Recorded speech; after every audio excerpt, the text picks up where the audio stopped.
materi kita hari ini adalah source-nya itu adalah the power of entrepreneur. The power of entrepreneur itu banyak jurusnya Bapak Ibu semua. Banyak sekali jurus-jurus ilmu yang harus Bapak Ibu kuasai. Teknik mengelola uang, teknik kepemimpinan, teknik manajemen manusianya, teknik teamworknya, teknik marketingnya, manajemen perusahaannya. Banyak hal-hal Bapak Ibu yang harus Bapak Ibu kuasai. Maka dari itu, mari kita tingkatkan kualitas diri kita, bekali diri kita dengan ilmu-ilmu yang bermanfaat. Betul tidak? Nah, sekarang saya ingin tanya, siapa yang di ruangan ini yang ingin sukses hidupnya, ingin kaya? Tunjuk tangan. Oke. Kekayaan itu sebenarnya adalah refleksi apa yang ada di dalam. Jadi apa yang ada di luar kita, itu sebenarnya refleksi apa yang ada di dalam kita, Bu. Jadi kalau kita di luar miskin, di dalam diri kita sebenarnya miskin, Pak. Kalau kita di luar tidak punya apa-apa, artinya di dalam diri kita pun tidak punya apa-apa. Itu prinsip. Jadi kalau mendeteksi orang, oh hidupnya dia itu susah, artinya di dalam dia itu ada kesusahan. Apa yang ada di atas tanah, itu sangat berpengaruh dengan apa yang ada di dalam tanah. Jadi mimpi, kalau Bapak Ibu ingin buah yang bagus, tapi tanahnya yang di bawah tidak digarap apa-apa, tidak diberi pupuk. Itu mimpi, Pak. Mau buahnya subur, mau buahnya matang, mau buahnya manis, mau buahnya lembut, tergantung apa yang ada di bawah tanah. Jadi sama dengan Bapak Ibu hadir di ruangan ini, Ibu keluar nanti, kalau Ibu keadaannya setahun, 2 tahun keadaannya tidak ada perubahan, artinya di dalam diri Ibu yang belum ada perubahan. Oh, dia hidupnya berkecukupan materi, artinya di dalam diri dia banyak hal-hal nilai-nilai kekayaan yang dia punya. Pak, ini kan sudah sarjana anakku. Sarjana itu bukan bekal untuk sukses saja, Bu. Banyak faktor-faktor lain yang bisa membuat dia sukses. Betul tidak? Saya ingin tanya Bapak Ibu.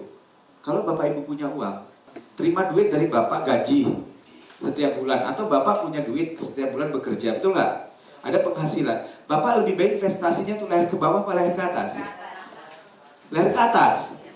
Ada yang leher ke bawah. Dapat habis untuk leher ke bawah. Urusan leher ke bawah ini banyak habisnya di duit. Betul nggak? Duit kita habisnya untuk leher ke bawah atau leher ke atas?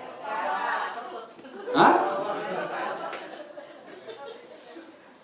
Coba, Ibu habisnya duit setiap bulan untuk urusan leher ke bawah atau leher ke atas? Ya? Telur kupul Pak kebuang. Betul nggak? Nah, kalau ingin maju, maka Ibu setiap bulan harus sisihkan untuk investasi leher ke atas. Karena inilah yang bakal bisa membuat perubahan dalam kehidupan kita. Maka jangan harap kalau kita ingin berhasil dalam kehidupan di dunia ini, kalau kita nggak ada bekalnya. Maka investasi leher ke atas itu lebih penting, Pak, sebenarnya. Maka saya setiap punya penghasilan, Pak, Bapak Ibu, 10% penghasilan saya setiap bulan, itu saya masukkan dalam satu rekening, khusus saya belajar terus, dan belajar terus. Jadi ini harus ditanamkan dulu di awal. Maka pendidikan di mana-mana itu sangat penting, Bapak Ibu semua. Tapi pendidikan kita di sekolah itu berbeda dengan pendidikan di kehidupan. Kehidupan kita tidak mengajar kita, nak, ini tolong pelajari ini, tidak. Kehidupan kita mengajar kita langsung kejadian nyata, kejadian BBM naik, sembako naik, itu perampokan, korupsi, itu pendidikan di kehidupan, Bu.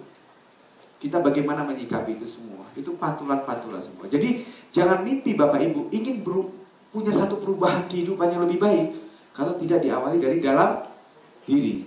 Ingat kata-kata saya kembali lagi, kekayaan adalah pantulan daripada apa yang ada di dalam diri kita, Bu.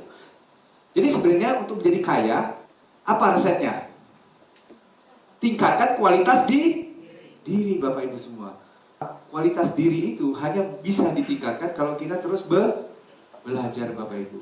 Jadi jangan mimpi kalau kita mau hidupnya berkecukupan, hidupnya mau bahagia, berlimpah materi, tapi dalamnya nggak diisi. Ininya tidak diisi, ini tidak diisi. Jadi kekayaan itu, Pak, itu refleksi apa yang sudah kita tanamkan dalam diri kita. Siapa yang di ruangan ini ingin menjadi orang kaya? Semua ingin, ya kan? Bapak nggak ngangkat, nggak mau. Lu nggak ngangkat kan? Nanti tak aminin, Pak, ini amin. Siapa yang jadi ingin orang kaya? Oke. Permasalahannya banyak orang ingin, tapi kok nggak kaya-kaya, ya kan? Tapi ada juga, Pak, orang yang ingin, tapi dia bisa berubah menjadi kaya. Permasalahannya, perbedaannya ada di mana? Ya? Ada? Perbedaannya ada di mana? Perbedaan ada di mana? Kemauan, semangat, apa? Miskin?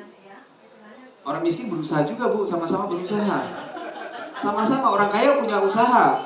Orang miskin juga usaha dari pagi. Justru orang miskin, Bu, itu kerjanya lebih keras daripada orang kaya loh.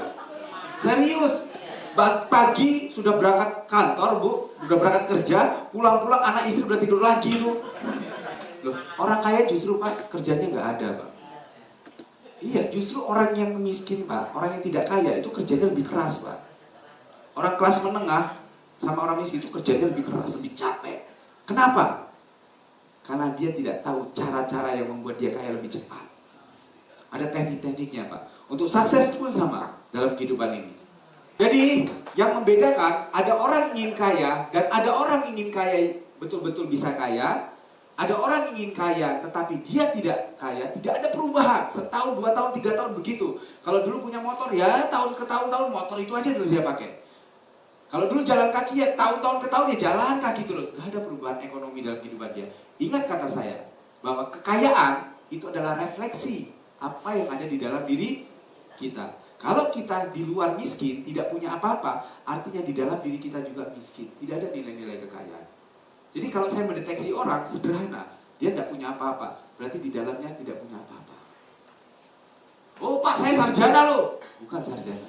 Ilmu-ilmu, teknik-teknik tentang kekayaan di dalam diri dia.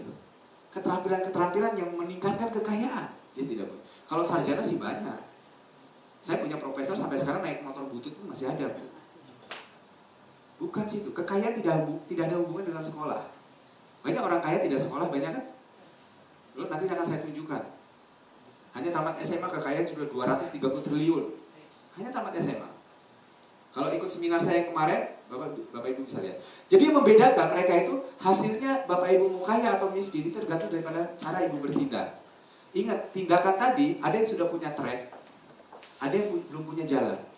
Masih bingung dia, track saya yang mana ya? Nah, kadang-kadang kebingungan ini kenapa? Karena Bapak Ibu tidak punya guru yang nuntun. Jadi kalau Ibu ingin belajar ngaji, carilah guru ngaji. Kalau Bapak Ibu ingin sukses, ingin kaya dalam hidup, carilah guru yang sudah kaya, Bu. Jadi modalnya itu. Jadi kalau kita ingin ngaji, gak belajar sama guru ngaji, gak bisa ngaji sampai kapanpun. Teori-teori sederhana. Jadi kalau kita hidupnya ingin kaya, ingin punya passive income, cari guru yang punya passive income. Maka bersyukurlah Bapak Ibu menyempatkan diri hadir di sini. Mudah-mudahan apa yang saya sampaikan itu menambah bekal Ibu kesejahteraan dan kebahagiaan Ibu di kemudian hari. Tepuk tangan buat yang hadir di bawah ini.